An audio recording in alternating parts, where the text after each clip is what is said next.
مسجد عمر فاروق آبادی بھینسا میں مفتی عرفان قاسمی کی جانب سے 40 روزہ دینی گرمائی کلاسز چلائی جا رہی تھی۔ آج ان 40 روزہ دینی گرمائی کلاسز کے اختتام پر مسجد عمر فاروق میں ایک پروقار نامی جلسہ منعقد کیا گیا، جس کا مرکزی موضوع موجودہ حالات میں مکاتب قرآنیہ کی اہمیت۔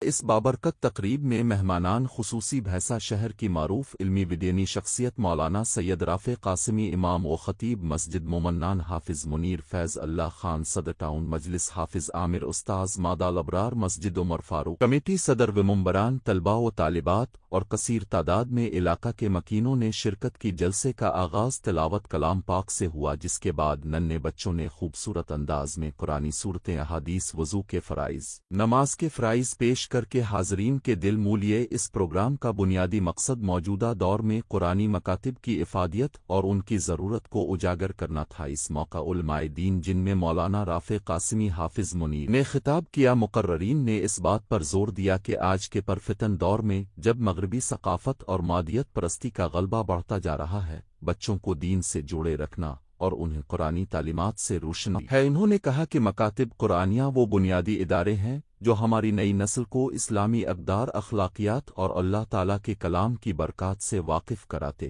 بلکہ علماء کرام نے واضح کیا کہ مکاتب قرآنیہ بچوں کی دینی بنیادیں مضبوط کرتے ہیں، جس سے وہ آئندہ زندگی میں چیلنجز کا سامنا کرنے کے لیے روحانی طور پر تیار ہوتے ہیں۔ بعد ازاں بچوں میں انعامات کی تقسیم عمل میں لائی گئی۔ اس موقع پر مفتی عرفان قاسمی کثیر تعداد موجود